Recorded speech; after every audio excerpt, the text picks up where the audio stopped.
According to Bhagavad Gita, a sadhu, holy man, is a man in Krishna consciousness. A person may appear to be irreligious, but if he has the qualifications of Krishna consciousness wholly and fully, he is to be understood to be a sadhu. And Dushkritam applies to one who doesn't care for Krishna consciousness.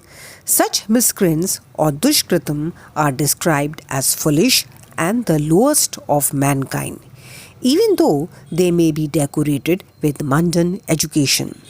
Whereas another person who is 100% engaged in Krishna consciousness is accepted as sadhu, even though such a person may neither be learned nor well cultured.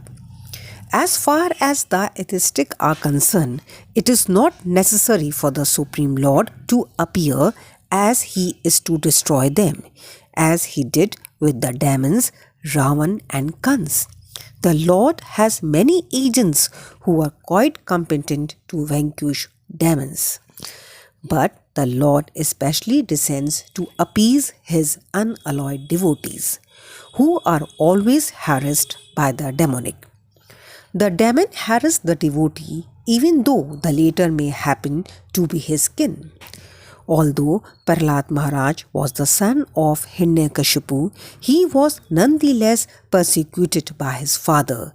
Although Devaki, the mother of Krishna, was the sister of Kans, she and her husband Vasudev were persecuted only because Krishna was to be born of them.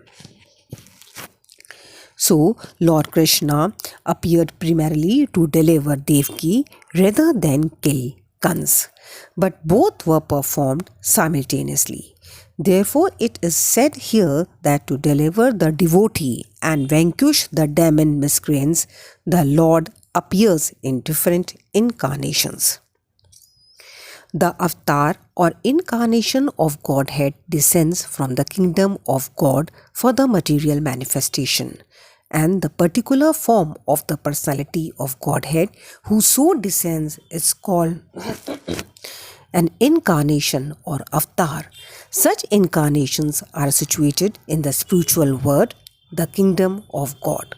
When they descend to the material creation, they assume the name avatar. Lord Sri Krishna descends for the specific purposes of mitigating the anxieties of the pure devotees, who are very anxious to see him in his original Vrindavan pastimes. Therefore, the prime purpose of the Krishna avatar is to satisfy his unalloyed devotees.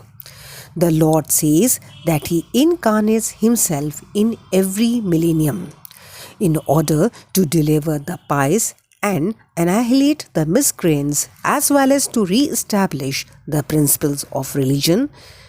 I advance myself millennium after millennium, says Krishna. Whenever and wherever there is a decline in religious practice, O descendant of Bharat, and a predominant rise of irreligion, at that time I descend myself. This indicates that he incarnates also in the age of Kali. As stated in the Srimad Bhagavatam, the incarnation in the age of Kali is Lord Chaitanya Mahaprabhu, who spread the worship of Krishna by the Sankirtan movement, congregational chanting of the holy names, and spread Krishna consciousness throughout India. He predicted that this culture of Sankirtan would be broadcast all over the world, from town to town and village to village.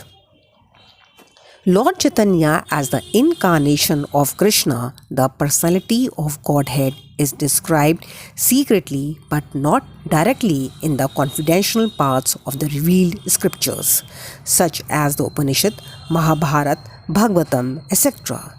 The devotees of Lord Krishna are much attracted by the Sankirtan movement of Lord Chaitanya.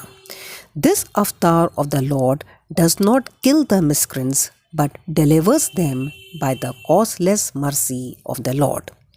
Hare Krishna. Please like, subscribe and share.